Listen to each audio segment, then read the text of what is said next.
Starfield is a really good game, but yet it's so flawed and old. There will be spoilers. There will be spoilers. There will. I remember when this game was announced around in 2018. So that means they must have been working at the game for 5 years. And that's because they announced it. Maybe they worked a year or two before they announced it. So just let's say 6 years probably. So yeah, they've been working on this game for 6 years. What the... I can't say that word.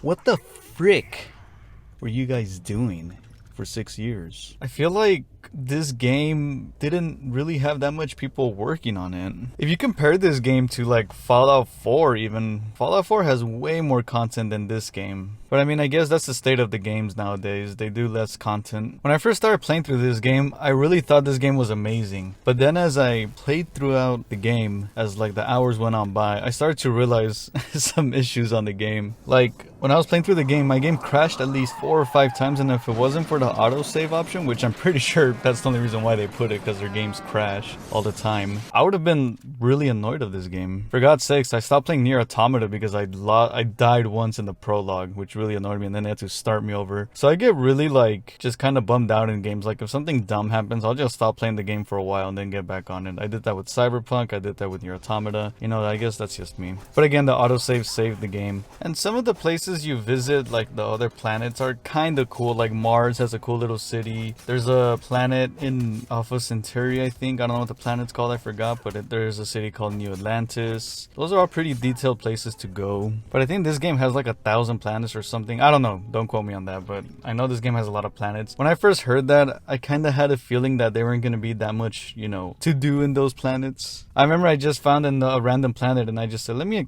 explore one, and I kept exploring, and there's just some creatures and some materials to get. Nothing really crazy. So like kind of at that moment I was thinking, oh, that's how like most of the planets are going to be, just like some animals and some materials and whatnot. The missions are pretty cool. There's some side missions, like you can get a job in this game, which is pretty funny. You could join like a faction of, like, they call it Crimson Fleet, which are like kind of the bad guys, and then you could join the UC.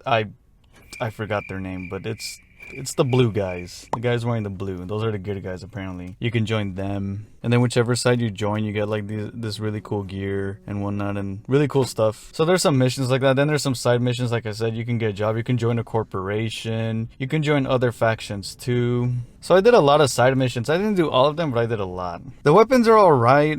I kind of expected more from a space game. I mean, yeah, there's some laser guns and whatnot. I expected that. But I've only found like 2 types of melee weapons. There's like an axe and like kind of a machete thing. This goes back to my point where I'm saying, like, I feel like not a lot of people worked in this game. Like, I don't know. I feel like they did put effort in it, obviously, but they didn't put as much as it should have. And I don't know if that's because they're still using the old engine, which, by the way, for God's sakes, use a new engine. How do you not use it in this game? They need to use a new engine. This has to, you know, the game did look touched up. They try to hide it, but it's so obvious they're using the same engine. I thought, me personally, I like the story. You know, how there's different alternate dimensions and whatnot, and like there's these mysterious people that you're trying to see, like, what are they? Are they aliens? Are they people from the future? And it turns out they're just alternate realities of people that you know. Which for some reason I was kind of curious, like, damn, what are these people? I really did get me interested and hooked. And then when I realized they're alternate reality people, which is kind of what movies and shows and everything nowadays has been like talking about, like alternate realities and whatnot, versions of you, I just kind of thought to myself, oh, that was kind of obvious. Why did I not think of that? But pretty much, yeah, the plot twist is that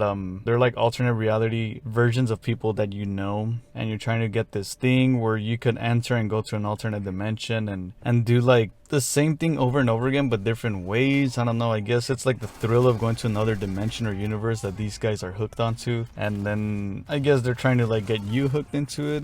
I hope I'm explaining the story right. That's how I got it. But yeah, and when you finish the game, you kind of enter this new game plus mode, and every time you finish this new game plus mode, different versions, different universes are coming out. Like there's one where they're all kids, there's one where one of the crew members are bad guys, there's one where they all retired. There's different versions of that. I had to look them up on YouTube because I'm not playing the game. I think there's 10 different universes, I think. I'm not going to play the game 10 times. I like the game, but I'm not going to play it 10 times. But I thought that was really cool. That's an interesting thing that games can do if you think about it. Imagine you're playing a game, you're done with it, and then you go to like an alternate version of the story. The same game, same story, but it's different. And you get to play through it again. I think that's a really good idea. I don't know if any other game has done that, but this game introduced a very interesting method or a new type of way to play like a new game plus mode type of thing, if that made sense at all. It was an interesting idea, but I feel like they executed it really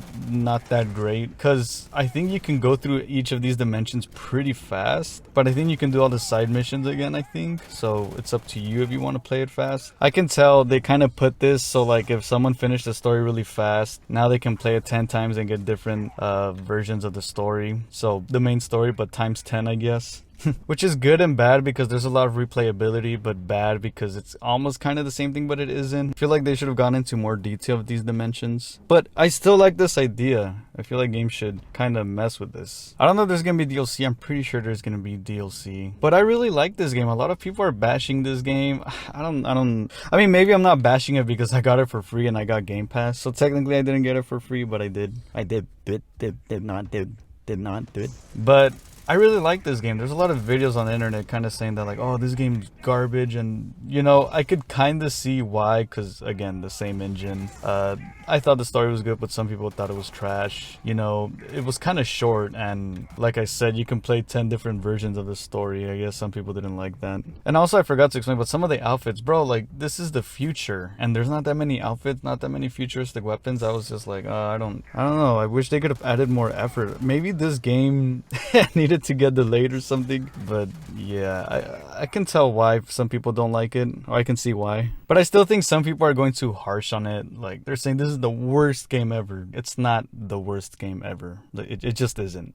So I give this game a 7.5 out of 10. I want to give it more because I really did have fun with this game, but maybe it's because I just like Bethesda games. Sometimes I just want to turn my brain off and just grind stuff, so that could be it. So maybe there could be some bias, but that's just my rating for the game.